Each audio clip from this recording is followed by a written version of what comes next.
जय गुरुदेव। वाङ्मय प्रेरणाप्रद दृष्टांत से प्रस्तुत अमर होने का उपाय। महर्षि याज्ञवल्क्य की दोनों पत्नियों में से एक का नाम मैत्रेयी और दूसरी का नाम कात्यायनी था। कात्यायनी तो बेचारी सीधी सादी सांसारिक, मेरा पति, मेरे बच्चे, मेरी धन संपत्ति के विचारों की थी। उन्हीं में अपने जीवन का सारा सुख समझती थी। किंतु मैत्रेयी बुद्धिमान और याज्ञवल्क्य की संगति का वास्तविक लाभ प्राप्त किए हुए थी।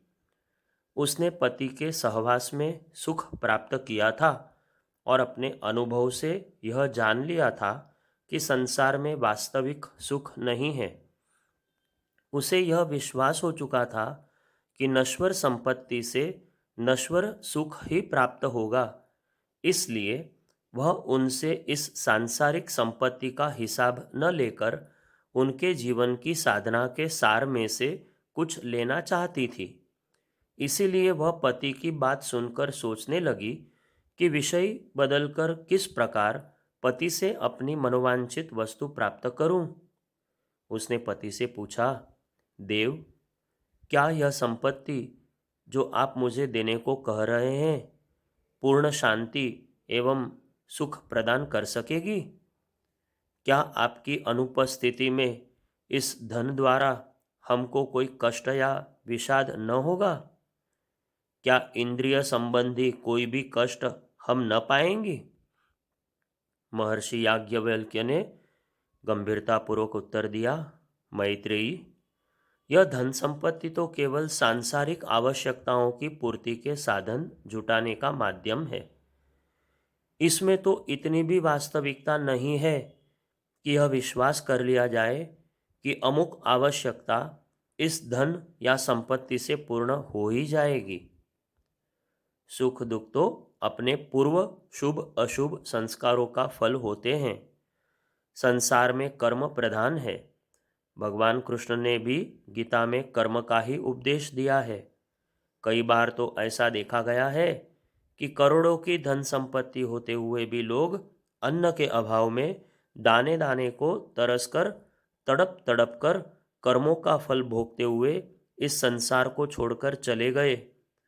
बड़े बड़े राजे महाराजे, महलों मोटरों के मालिक, लक्ष्मीपति, घर में सब कुछ साधन और खाने के व्यंजन होते हुए भी रोगों से ग्रस्त होने के कारण एक तिनका भी न खा सके और यह धन उनके किसी काम न आ सका।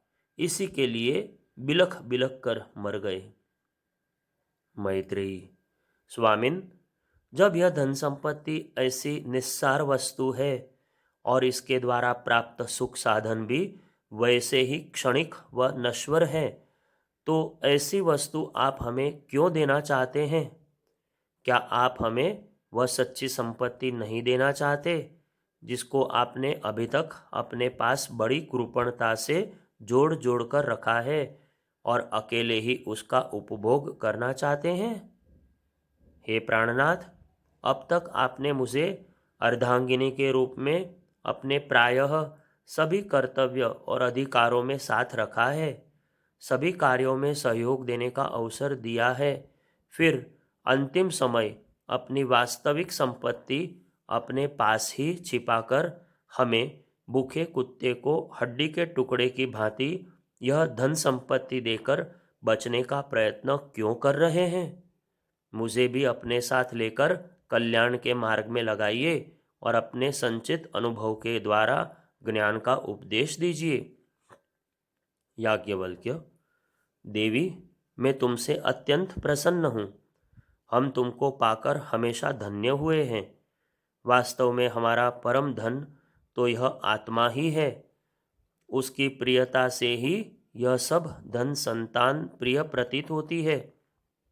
उनकी समता कहीं नहीं है। अतः यह आत्मा ही सुनने, समझने और मनन करने योग्य है। इस चराचर विश्व में जो कुछ भी तुम्हें दिखाई देता है वह सब आत्मा ही है। इससे परे कोई वस्तु नहीं है। ये वेद, पुराण, उपनिषद, श्लोक, सूत्र, मंत्र आदि जो कुछ भी विद्याएं हैं, वे सब उस परम तत्व की ही निश्वास है। मैत्रेयी जिस संपत्ति की इच्छुक थी, उसे वह प्राप्त होने लगी थी। अतः वह गंभीरतापूर्वक उसे हृदयंगम करके कोश में कृपण से सोने की भांति संचित कर रही थी। महर्षि उपदेश देते चले जा रहे थे। जहाँ अज्ञान होता है, वहीं आत्मा और परमात्मा का भाव पृथक रहता है। इंद्रियों के भोगों का भ्रम रहता है, किंतु जब आत्म भाव प्रकट हो जाता है, तो इंद्रिय सुख, भोग, शोक, मोह तथा मृत्यु भाव समाप्त हो जाते हैं। उसे सर्वत्र एक आत्मा या परमात्मा ही अनुभव होने लगता है। प्राणी मात्र में वह परमात्मा के दर्शन करता है। इन भावों में रत रहने वाला मनुष्य अमरता की ओर कदम बढ़ाता है। मैत्रेयी को आत्मज्ञान का उपदेश देकर अपनी अलौकिक संपत्ति का हिस्सा उसे देकर याज्ञवल्क्य ने संन्यास ले लिया।